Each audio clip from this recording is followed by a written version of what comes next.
Alright, we are back with another Apple beta update today, this time for watchOS 26.1 Beta 3. And as you can see, we actually got that old splash screen that just went away while we were charging the watch, letting you know what an open charging meant, showing you basically that it was not going to charge to 100%. This is not new from this beta, but I just wanted to show you that actually triggered right when we took it off the charger after the update finished.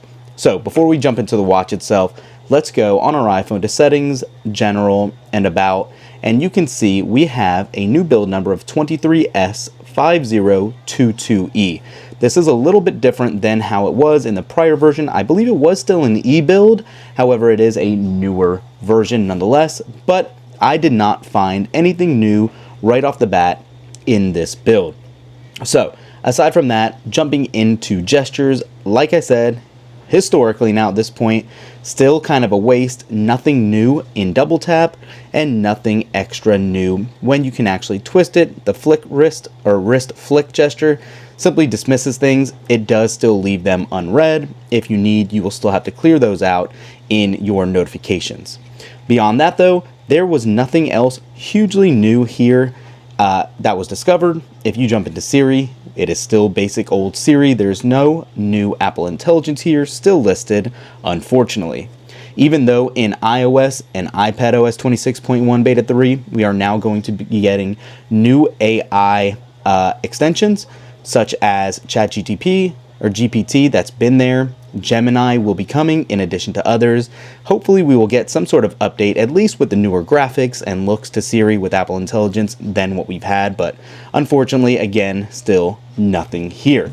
No new watch faces either, unsurprisingly. Still waypoint, flow, and exactograph. Those are the only ones left.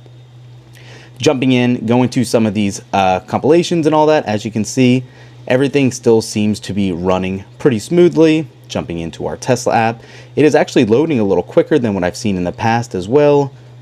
So that is always good to see. Jumping into calendar, everything is actually running pretty smoothly. I will say, since it's always going to come up, battery life on Beta 2 was pretty good. Don't know how it's going to be on Beta 3 just yet, but hopefully it will expand out and give us back better battery life on this Ultra 3 like we had with just watchOS 26 before we started using the betas. Jumping around and actually going into settings here again as well. It's not going to be a surprise, but battery life, or I should say battery health on this new watch is still going to be listed at 100% capacity since it's only a couple of weeks old. Not a surprise there at all. Kind of jumping around, let's go into fitness really quick and taking a look here. You can see everything does still look the same. Nothing else massively changed in that as well. Just kind of looking through the apps. Apple TV did get an update. If you missed that, the Apple TV Plus is now going away. It will purely be just Apple TV, which is what I think everyone called it anyway. I'm not seeing anything new here in the list. At a quick glance, everything looks the same. If we do put this down for a second though and jump into the health app here, we do know what was added here recently, but I don't see anything else new at all. So yeah, blood pressure log, access your records, yeah, everything else still does seem to be the same. So kind of piggybacking off what I said in the last update, unfortunately this is kind of a letdown for an update.